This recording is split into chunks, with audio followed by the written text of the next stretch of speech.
అందరికీ నమస్కారం. ముందుగా ఇప్పుడే ఇక్కడికి వచ్చిన పెద్దలు చంద్రబాబు నాయుడు గారికి, పవర్ స్టార్ పవన్ కళ్యాణ్ గారికి,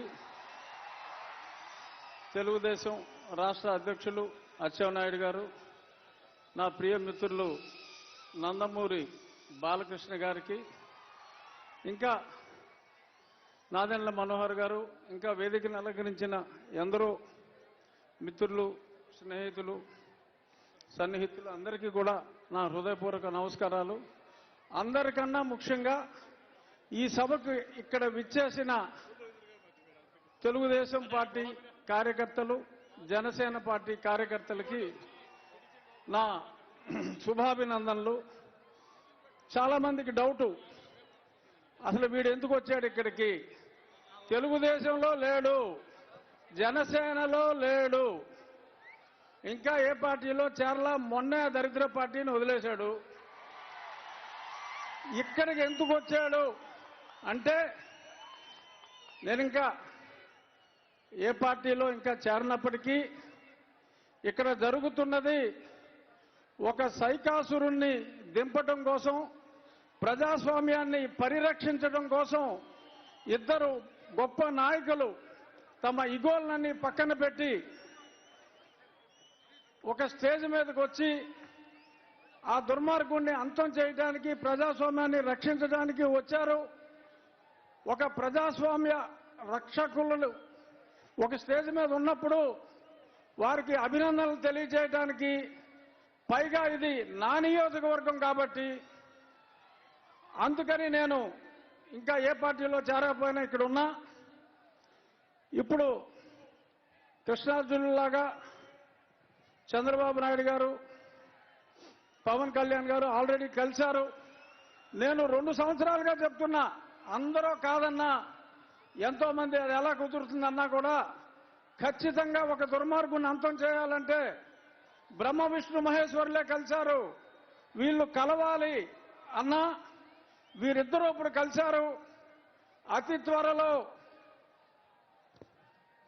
నా ఆకాంక్ష కృష్ణార్జునులై వీరిద్దరూ కురుక్షేత్రంలో ఈ 151 మంది, అంటే అభినవ కౌరవులు 151, వీళ్ళందరినీ తుదముట్టించే కార్యక్రమంలో ఆనాడు ఆ జెండా మీద, కాషాయ జెండా మీద కపిరాజు ఉంటే నేను ఊహించేది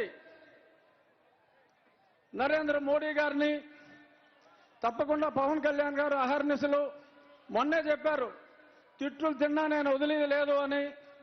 తప్పకుండా రాబోయే 4-5 రోజుల్లో ఒక గొప్ప అద్భుత సృష్టికి అంకురార్పణ జరిగి, ఇప్పుడు మనల్ని సర్వనాశనం భ్రష్టు పట్టించిన వ్యక్తి చరిత్ర పుటల్లో కలిసిపోయే సమయం వచ్చింది. నేను రోజు మిమ్మల్ని 1 గంట సేపు వాయించేస్తున్నా, రచ్చబండల పేరు చెప్పి. ఆ చెప్పినవన్నీ కాకుండా మనకి అమరావతిని సర్వనాశనం చేసిన ముఖ్యమంత్రి 3 క్యాపిటల్స్ అన్నాడు, ఏది అడ్రస్ లేదు. సరే, మొన్న ఫ్లోటింగ్ బ్రిడ్జ్ చేస్తే అది పోయింది. కుప్పానికి నీళ్ళు ఇచ్చాడంటే అది వినోదం సినిమాలో ఊటీటీ బ్యాంక్ లాగా అలా గేటు పెట్టి మళ్ళీ పట్టుపోయారు. అంతా మోసం, దగా. రాజధాని లేని ఈ రాష్ట్రానికి ఈ ముఖ్యమంత్రి తీసుకొచ్చిన ఒక ఘనత ఏంటంటే, ఆంధ్రప్రదేశ్ని ఒక క్యాపిటల్ చేశాడు. దేనికిరా అంటే డ్రగ్ క్యాపిటల్ ఆఫ్ ఇండియా చేశాడు.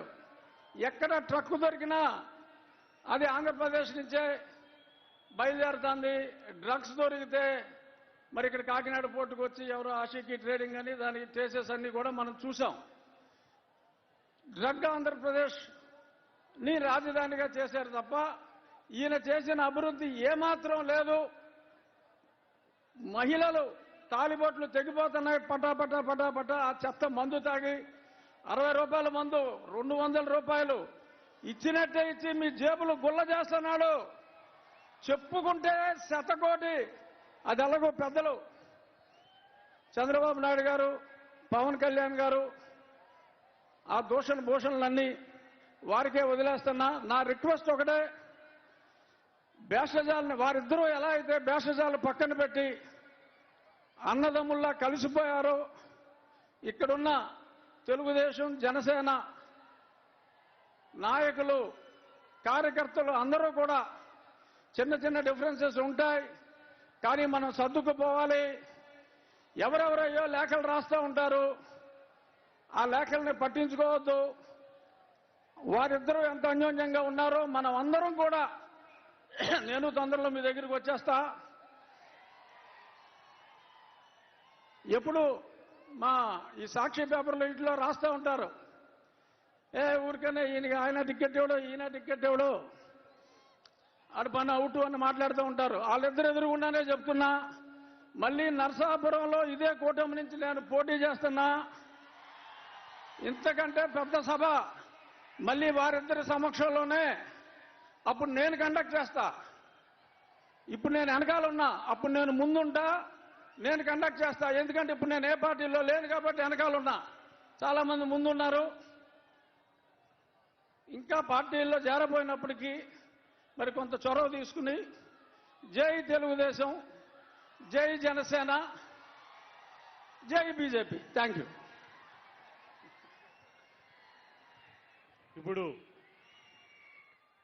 పార్లమెంటు మాజీ సభ్యులు, సీనియర్ నాయకులు శ్రీ పవన్ కళ్యాణ్ గారి యొక్క విధానాలకు ఆకర్షితులై